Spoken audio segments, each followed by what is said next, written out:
Long time no see. Welcome to episode 10 of the 1988 Honda CR500 build.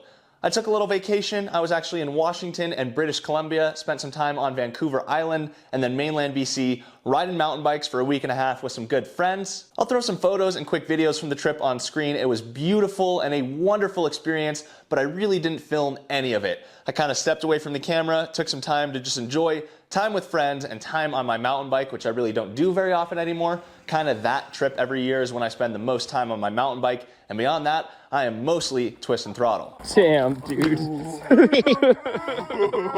With that said, I am back and as stoked as ever to continue making progress on this build. Before I left, I sourced quite a few more parts for this project that arrived while I was gone. In the last episode, when I installed the electrical on this bike, many of you commented that I should have ground the powder coating off of the frame, which is something that I generally do on builds. But I looked back at the footage from when I first disassembled this bike and noticed the powder coating was actually intact under the ignition, so I wondered if it was necessary. You guys let me know in the comments that grinding off that powder coating results in a better ground and a more consistent spark, so hopefully this beast will run like a top. You can get entered for your chance to win this bike when it's finished by heading over to my website and picking up some merch or purchasing some direct entries. With that said, let's jump in to episode 10. Now there are lots of odds and ends to cover in this episode, and for those of you who have been telling me to hurry up with these videos, you will see why these things can't exactly be rushed.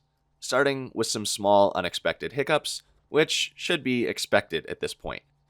This is part of the old throttle cable housing, and it broke off inside the throttle assembly. This throttle housing is unavailable to replace easily, so I decided to fix it. I drilled out the busted threads and tapped new ones, then tested my work with a new throttle cable, which indeed threaded in smoothly. It has been fun and challenging to have to find solutions to fix some parts on this bike rather than replace them, and as I've said since the beginning, part of this build is reusing many of the old components to maintain some of the heart and origin of this bike while still upgrading it as a resto mod build.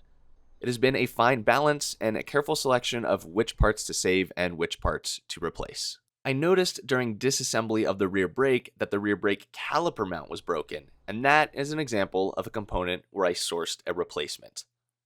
I needed to prioritize disassembly of these brakes as I needed to send one final batch of hardware to Nick's Vapor Honing Services for zinc plating, and the clock really is ticking on this build.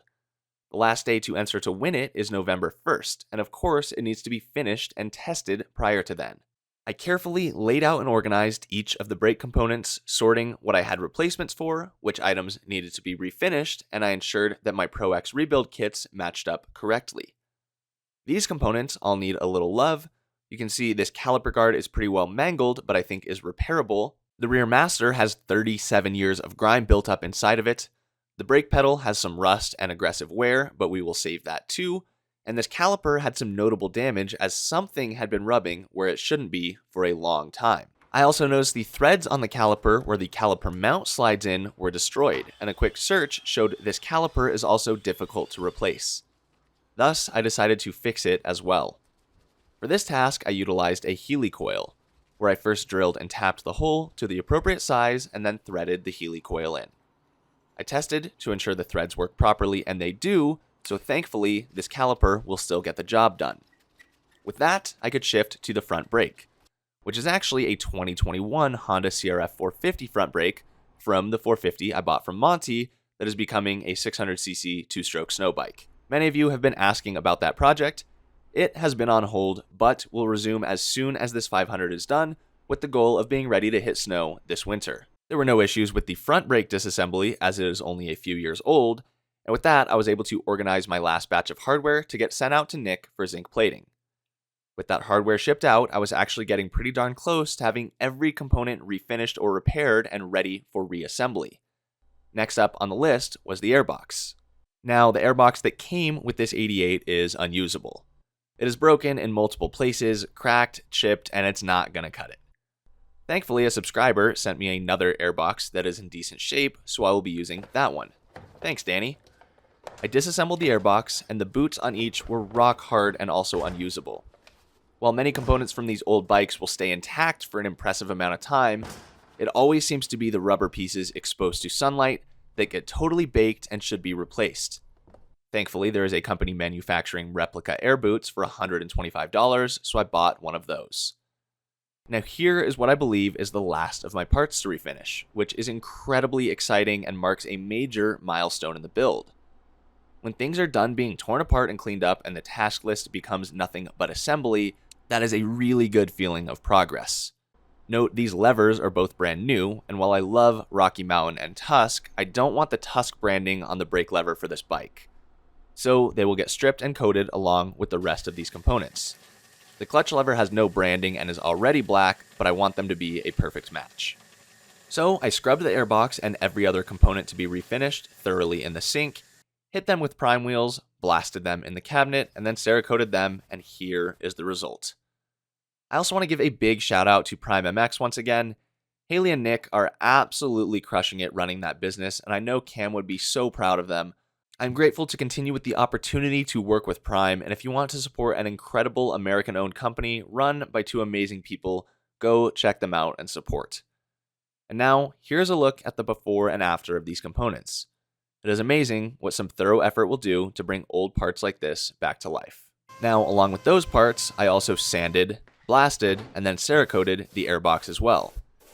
Now, I Cerakoted the fuel tank and airbox for the RM125 build, and I just checked in with Tasha the other day who won that bike, and she said the Cerakote is holding up great.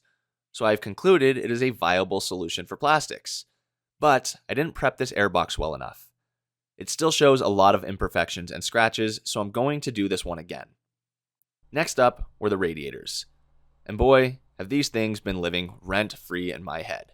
The right one has a broken tab where the shroud mounts, and it's insanely thin aluminum there, making welding a pretty questionable solution that I know I don't have the skills for yet.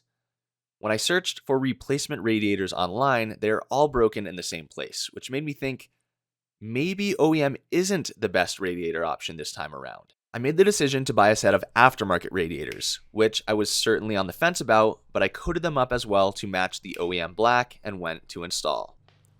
First, there's this one hose that routes from the cylinder to the inner clutch cover, and I was concerned about whether it would work or not, as the coolant ports V out on the OEM 88 cover, while they stick straight up on the 89 and up cover, and this cover, from 2 strokes only, replicates 89 and newer.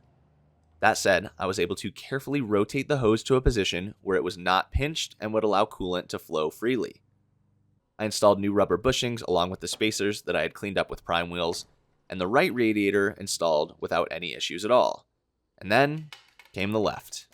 This is a huge lesson in pre-fitting items before doing all of the finish work.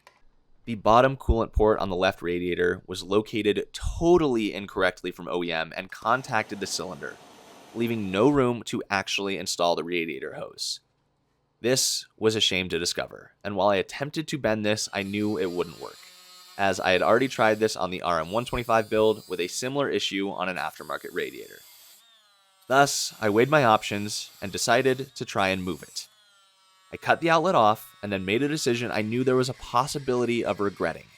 I cut an outlet off of the OEM right radiator to use on this left. I figured the OEM right needed repair before it could be used anyway, so if it ever comes to that, so be it. I made what I thought was a pretty clever clamp system for the outlet, as holding it in place was definitely tricky. I busted out my Yes Welder TIG 200P, which I have a discount code for below if you're looking to get into welding, and I'll be totally honest here. I'm not a good enough welder for this task yet. I haven't been practicing enough, and I thought I could just pick up where I left off a couple months ago, and I was wrong. I struggled immensely, consistently messing up welds, and spent many, many hours, honestly more than I'd care to admit, working to mount this radiator outlet. Well into evening, my shop looked like this, and I came to find out that despite all of that hard work, I mounted it a millimeter or two off anyways, and it was all for nothing. Oh man, this is one of those days. I obviously like to showcase all of the positives of a build, how much I enjoy building a bike like this, but I think it's also important to show the days that are just a struggle. My plan this morning was to quickly install the radiators and then shift gears to work on my mountain bike to go ride some downhill tomorrow. Well, one simple thing like the outlet being in the wrong position on an aftermarket radiator, and here I am, an entire day in the shop later, working on my welding skills, problem solving, and then ultimately deciding to use the OEM radiator anyway. Definitely does not help that I am still a terrible welder, but you gotta learn somehow. Seeing these projects through to completion is always rewarding, and the first start is so worth it, but man, there are definitely some frustrating days on the way there. Everything doesn't always go to plan, and sometimes you have a bad day, but what's important is continuing to pluck away and figure out a way to get it done. I was definitely feeling a little defeated. Here's the comparison of the aftermarket radiator with the relocated outlet to the OEM radiator. You can see the OEM radiator allows clearance for that hose. While this was exactly what I was trying to avoid from the start, there was nothing wrong with the OEM left radiator. The difference in the visual style of the aftermarket versus OEM bothers me a lot, but I did fit up the gas tank and the shrouds and realize you can barely see the edges with the bike assembled. I decided that for now, I will be running the OEM left and aftermarket right. After prepping and blasting the OEM left radiator for coating to match, I placed it in the oven to gas out for an hour, and in the meantime, there were of course more tasks. The OEM louvers were actually in decent shape, they were just dirty and faded. I cleaned them up and then dyed them to restore their shiny black color using RIT dye. I installed the right one and was quite happy with how it turned out. I then decided to mount up the handlebars, as there was nothing stopping me from getting the clutch and kill switch installed. I am still waiting for the fork uppers to return to torque the steering nut, so the bars will come off again, but that's no big deal. I went with a set of blue ODI lock-on grips to match the seat for the little bit of blue accent on the bike. Let me know what you guys think here. I also realized that the ODI throttle cams do not match the throttle cam of this CR500. I reached out to my buddy Chase, whose channel is Chase Builds Bikes, to ask if he would like to 3D print a cam that will work here, and he said he would. Chase's channel will be linked below, as he's working on a sweet KX250 build himself, and he's also developing a lot of cool 3D printed moto tools, so I'm excited to see this custom throttle cam that he whips up with his 3D printer. Back to the left side of the handlebar, I installed a new kill switch and then moved on to the clutch perch and cable. That beautiful ignition cover from 2 strokes only came off in order to access that clutch lifter and install the cable. And once I installed the cable, I made an important discovery. I actually had this little spring guide installed upside down, which I noticed because the spring had some slop in it. Once I flipped that over and adjusted cable tension, I had a functional clutch. And with that clutch cable installed and routed, I added a little OEM cable guide under one of those rad valve bolts to keep the clutch cable where it should be. Now with my updated steering stops, I did notice there's potential for the clutch cable to get pinched. I won't know for sure here until I get the forks back to see how it handles when the bars turn each direction, but it is something to take note of. By now, the radiator was fully prepared for coating, so it got a fresh spray of Cerakote E100 Blackout and then went in the oven.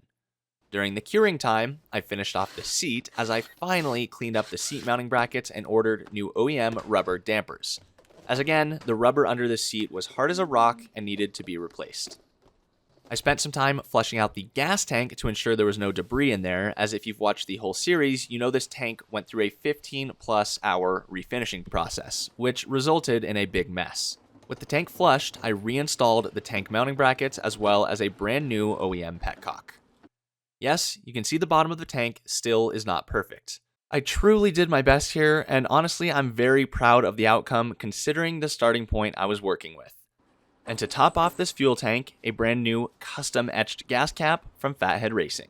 Now with a couple minutes left before that left radiator finished curing, I slapped a Fender Boy sticker on the tip of the front fender and a fresh graphic from Decal Works on the front number plate. And now, with the left radiator cured and cooled, I could install it on the bike as well. With them all matched up and freshly coated, this is one of those things you probably wouldn't notice if I didn't tell you, especially with the bike assembled. I still don't love it, but it's the solution I'm working with right now. By now, I had no reason not to fill this bike up with fluids to ensure there are no leaks, so I added coolant to the radiators, followed by oil to the engine. A new front brake line guide had arrived as well, so I mounted that up and then I made the decision to do a rough fitment of everything as a once-over to ensure I'm not missing anything, see if there's anything I'm overlooking, etc., as this is something I probably don't do often enough during a build, and it's definitely valuable. Sometime later, here is what we're working with, and it's certainly beginning to resemble a CR500. So this is where we were at with the CR500 build after a rough fitment of a handful of parts, and the fact that this thing is actually looking like a CR500 again is so exciting. You can see we still have a few key components missing. First of all, I'm waiting on an all-new Smart Carb SC3. I'll be running a 38mm Smart Carb on this bike. It's going to be gold to match this Fathead Racing cylinder head. You guys know I've ran Smart Carbs on my last few two-stroke builds, and I've been very happy with them, both for their performance and looks. So I'm excited to get my hands on that carburetor. I am also awaiting the suspension components back from Precision Works. You might remember I stripped those components all the way down and prepped them so that the lowers can get tie nitride coated blue and the fork uppers along with that shock body can get that beautiful Kashima looking gold. Also, like I said, I am going to redo this airbox. I know you don't see a whole lot of it, but what you do see could be better, and we're going for as perfect as possible on this project. And finally, Steve over at Hyuga Performance is handcrafting an absolutely gorgeous cone pipe for this bike. So once I get my hands on that, I'll probably be showing you the right side of this bike a whole lot more frequently than I show you the left. And then from there, it is really just some small odds and ends that I'm still working on, such as foot peg springs. I've ordered 4 different types of springs that I thought would fit these pegs, still struggling to find the correct set. So it can be the little things that get me on builds like this. So I'm trying to stay organized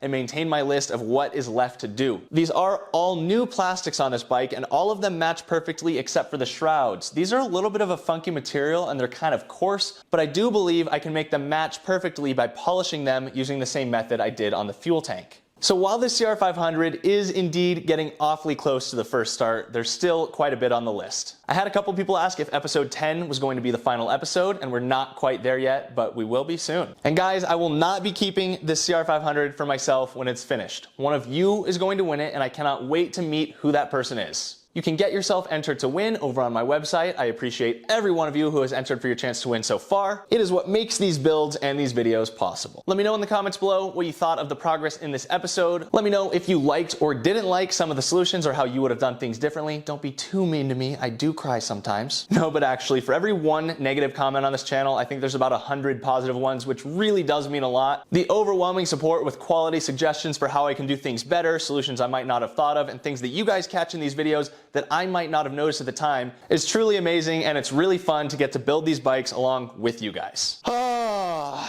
right. So that's going to be it for this one. All of the links, discount codes, amazing companies in the description down below. Thank you so much for watching. Go get entered to win, and I'll see you next time.